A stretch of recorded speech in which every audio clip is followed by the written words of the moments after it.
नमस्कार।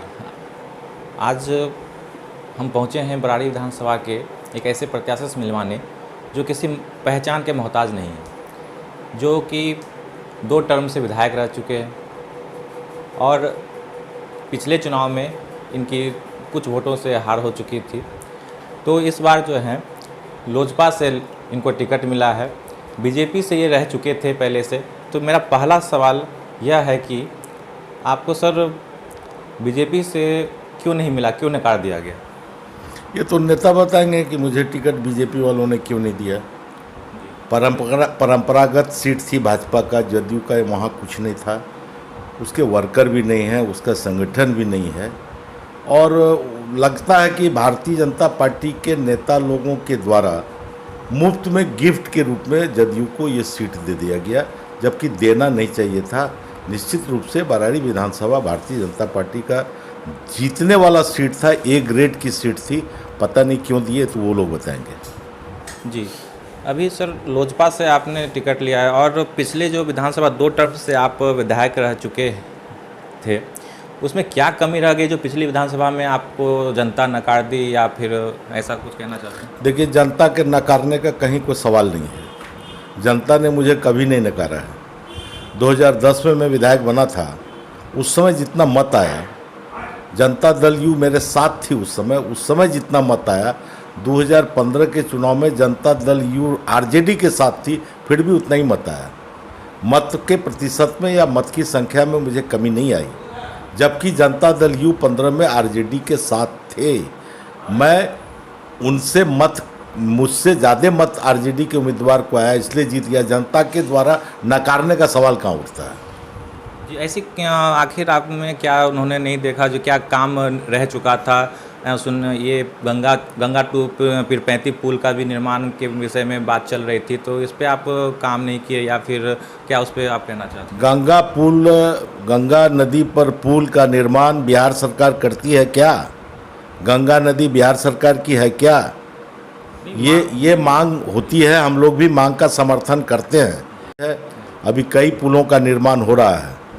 5-7 वर्ष से साहेबगंज से मनिहारी गंगा पर पुल बनने का चल रहा था। मैं कितनी बार बात किया था भारत सरकार के मंत्रियों से, उन्होंने कहा कि एक पुल तो आपके बगल में बन रहा है, इसको बनने दीजिए, उसके बाद उसको देखेंगे।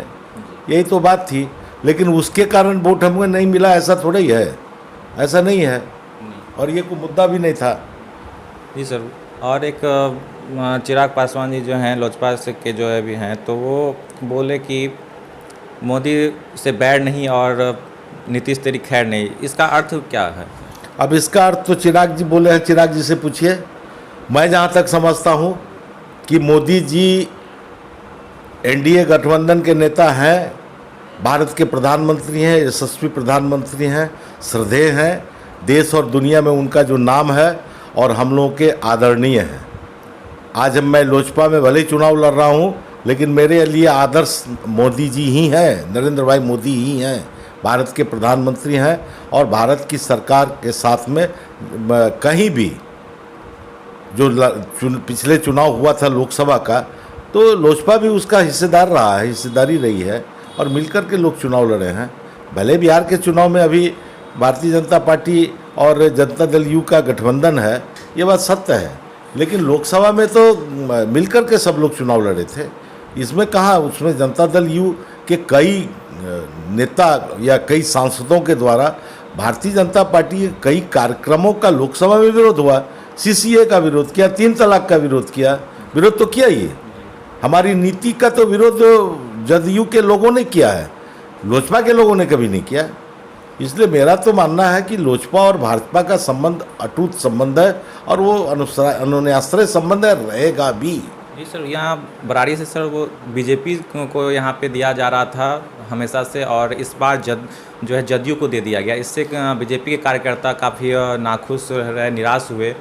तो और आपको जदयू से जो है कुछ वो खुश हो रहे हैं और बीजेपी के जो है निराश हो रहे हैं। इस भारतीय जनता पार्टी के कार्यकर्ताओं को जो मन में निराशा हुई, उनके आत्मसम्मान में जो ठेस पहुंची, भाजपा के कार्यकर्ता हम सब लोग मिल करके 365 दिन काम करते हैं। जनता दल यू हो या कोई भी पार्टी हो, ये सिर्फ चुनाव के समय आती है और फिर आती है और चली जाती है। लेकिन हम सब लोग 365 दिन भाजपा के कार्यकर्ता काम करते हैं।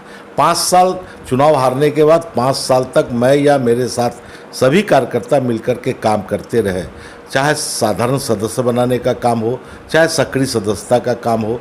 ये सब में जिला में हम लोग बरारी विधानसभा टॉप किए हैं। उससे ज़्यादा कोई विधानसभा नहीं आगे बढ़ा था। बूथ स्तर पर हम लोग का काम था, बूथ की कमेटियां बनी थी, सप्तऋषि बना हुआ था, सब कुछ रेडी, सारे दिन तक काम करते रहे। 5 दिन पहले जदयू को दे दिया गया। ये निराशा हुई भाजपा के कार्यकर्ताओं के द्वारा, और भाजपा के कार्यकर्ताओं ने जबरदस्ती दबाव बना करके मुझे लोजपा का टिकट दिलवा करके चुनाव लड़वा रहा है। ये जनता दल यू के साथ आज एक भी भाजपा का कार्यकर्ता बरारी विधानसभा में नहीं है, सभी हम लोगों के साथ है। क्योंकि मैं उसी का प्रतिनिधित्व पहले भी किया था, आज भी कर रहा हूँ, भविष्य में भी करूँगा। लोजपा से जो है आप लड़ रहे हैं चुनाव और नॉमिनेशन भी हो चुका है, और बरारी की जनता आपको क्या लगता है इस बार लोजपा को आगे विधानसभा में जो है चुनाव जितवा कर आपको भेजेगी?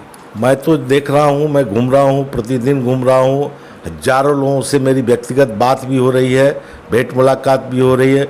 मैं किसी का परिचय का मोहताज नहीं हूँ। मेरे सामने चाहे कोई भी जाति धर्म के लोगों, कोई गांव टोला के लोग हों, सारे लोगों से मेरा व्यक्तिगत संबंध और परिचय है। मुझे तो कहीं फ़र्क ही नहीं दिखाई पड़ रहा है, बल्कि जैसे जदयू को चला गया, जनता भी मुझे उस समय भी कह रही थी कि आप कहीं से चुनाव लड़िए, ना हो तो निर्दलीय लड़िए, या हो सके तो लोजपा से लीजिए। आज भी जा रहा हूँ तो लोग यही कह रहे हैं बहुत अच्छा किए, हम लोगों को बहुत पेशोपेश में थे, वोट कहाँ दें, किसको दें, नहीं दें, विकल्प के रूप में आप आ गए, अब आप ही को वोट दे रहे हैं हम लोग। और मुझे फ़ोन करके भी बता रहे हैं, मुझे बुला भी रहे हैं, मैं जा भी रहा हूँ। सारे लोगों को अति प्रसन्नता है कि मैं लोजपा से लेकर के टिकट लेकर के चुनाव लड़ रहा हूँ, क्योंकि जनता न तो जदयू को वहाँ स्वीकार कर रही है, न आरजेडी को स्वीकार कर रही है। इसलिए जनता के मन में जो दुविधा थी, वो दुविधा को मैंने समाप्त किया है। उनके आग्रह पर ही मैं चुनाव लड़ रहा हूँ, और जनता का मेरा पूरा का पूरा सहयोग है, और मुझे लगता है कि मैं अच्छी तरीके से चुनाव में विजयी होऊंगा। और एक आखिरी सवाल सर, और बरारी विधानसभा में अगर आप जीतते हैं तो बरारी के लिए आप आगे क्या लेकर योजना, क्या ऐसी चीज़ लेकर आ रहे हैं जो कि बरारी को में देखने को मिलेगा? देखिए, ये जो सवाल है ये मेरे लिए कोई नई चीज़ नहीं है। मैं तो 10 साल तक एमएलए रहा हूँ, एक भी सड़कें नहीं थी।